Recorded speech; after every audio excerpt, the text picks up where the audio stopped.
Le moment de la crise pour l'éducateur, c'est un moment éprouvant et c'est un moment où plusieurs choses peuvent être éprouvées, mais la première chose que l'éducateur pourrait remarquer, c'est qu'il est en train de réfléchir à toute allure. Et que la réflexion, qu'est-ce que je vais faire, comment on pourrait faire, etc. Et tout ce mental qui s'agite brouille la perception du moment. C'est-à-dire qu'on cherche absolument à contacter de vieux souvenirs ou des choses qu'on aurait apprises pour pouvoir agir au mieux dans cette crise. Parfois, on a du reste acquis des choses et on peut, comme d'une façon réflexe, intervenir, et parfois tout à fait à propos. Mais finalement, quand on intervient comme ça, ça peut marcher. Mais on intervient par rapport à une situation généralement analogue que l'on a reconnue et qu'on projette sur cette situation. Donc, je dis, ça peut marcher, mais on reste symptomatique. Et c'est un petit peu comme aller éroder enlever le symptôme, agir sur le symptôme, c'est comme éroder la pointe d'un iceberg. Et l'iceberg va changer sa ligne de flottaison et présenter un petit peu plus tard une autre pointe. Donc, on aura certes aidé tout de suite, peut-être, si ça marche, mais peut-être n'aura-t-on pas pu agir au fond ou au cœur de ce qui se passe, et ce qui est demandé, ce qui est requis. Donc, la première chose à sans doute remarquer quand on est éducateur dans une crise, c'est qu'on est en train de réfléchir beaucoup et qu'on projette des choses. Une chose pourrait être faite à ce moment-là, mais à vrai dire, ça se fait rarement pendant la crise, il vaut mieux l'entraîner entre deux crises. Un petit peu comme les feux de forêt, ça c'est pas pendant qu'il y a un feu de forêt qu'on essaye de regarder comment pourrait être configurée la forêt de façon à ce qu'il y ait moins de feux de forêt. Mais toujours est-il qu'on pourrait apprendre, entre les crises, à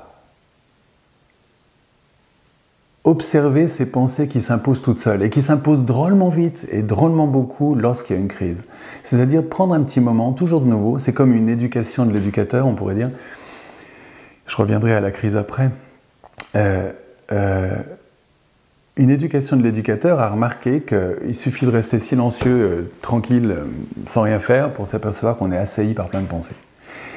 Et il ne s'agit pas de chasser ces pensées qui viendraient se projeter sur ce qu'on perçoit, mais de remarquer que l'on peut renoncer à les suivre. C'est pas du tout pareil. Ça sert à rien de se mettre en lutte avec les pensées. C'est comme se mettre en lutte avec l'enfant qui nous dérange parce qu'il est en crise. Mais elles sont là, ces pensées. Mais est-ce que je peux renoncer à les suivre? Est-ce que je peux renoncer à aller chercher dans tout mon bagage tout ce que je pourrais faire pour aider dans cette situation particulière? Est-ce que je pourrais renoncer donc à prendre ce bagage général pour essayer, un petit peu comme un costume mal fait, d'aider cet enfant en ce moment? Donc, prendre du temps, tous les jours, quelques 2-3 minutes suffisent pour remarquer qu'on peut renoncer à suivre les pensées qui viennent. Et une autre vient et je renonce, et une autre vient et je renonce. Et je m'installe dans ce renoncement. C'est comme en fait muscler une attention. Je deviens attentif.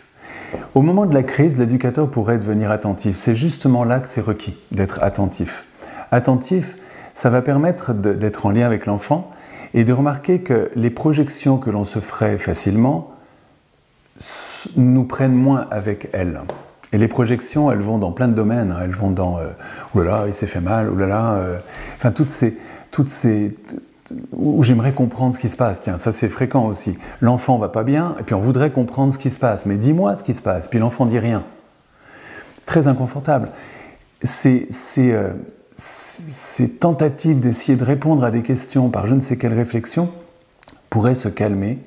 Et alors on pourrait devenir disponible. Et là, il n'y a pas de recette.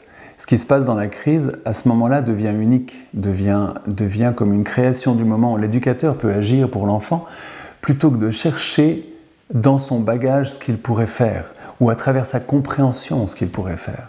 Parce que de toute façon, la compréhension puisera toujours au passé, alors que la crise est une émergence nouvelle de quelque chose qui vient de l'autre côté. Donc on ne pourra jamais comprendre une crise à travers ce qu'on connaît déjà. La question est de savoir comment je m'ouvre à ce qui est en train d'advenir là en ce moment avec cet enfant qui ne va pas bien.